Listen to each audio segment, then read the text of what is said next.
ছোট একটা উটের বাচ্চা তার মাকে প্রশ্ন করলো, মাগো, আমাদের পিঠের উপরে এত বড় কুচ থাকে কেন? তখন সেই উটনি তার বাচ্চা উটকে বলল, বাবা শোনো, মরুভূমির মধ্যে সফর করার সময় আশেপাশে কোনো পানি থাকে না, তাই আল্লাহ রাব্বুল আলামিন আমাদের পিঠের উপরে এই কুচ দিয়েছেন, যার মধ্যে আমরা পানি জমা করে রাখি, আর কয়েকদিন পর্যন্ত এই কুজের মধ্যে জমা করে রাখা পানি পান করে আমরা উত্তপ্ত মরুভূমির মধ্যে চলতে পারি। তখন সেই বাচ্চা উটটি তার মাকে আরেকটা প্রশ্ন করলো, মাগো, আমাদের এত বড় বড় পা কেন?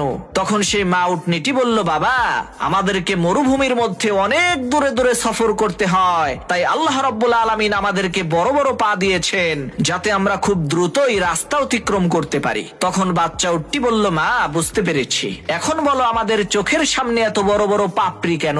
তখন সেই মা উটনিটি বলল, বাবা, মরুভূমির মধ্যে অনেক সময় বালুর ঝড় হয়, আর সেই ঝড়ের মধ্যে যাতে আমাদের চোখটা সুরক্ষিত থাকে, এ কারণেই আল্লাহ রাব্বুল আলামিন আমাদের চোখের পাপড়ি এত বড় করে দিয়েছেন। তখন সেই উটের বাচ্চাটি বলল, মাগো, আল্লাহ তাআলা আমাদের পিঠে কুচ দিয়েছে মরুভূমিতে পানি সংরক্ষণের জন্য, লম্বা লম্বা পা দিয়েছে মরুভূমির পথ চলার জন্য, চোখের বড় বড় ভ্রু আর পাপড়ি দিয়েছে মরুভূমির ঝড়ের কবল থেকে চোখটাকে নিরাপদ রাখার জন্য। তাহলে আমরা মরুভূমিতে না থেকে এই চিড়িয়াখানার মধ্যে থাকছি কেন? এই চিড়িয়াখানা তো আমাদের থাকার জায়গা না।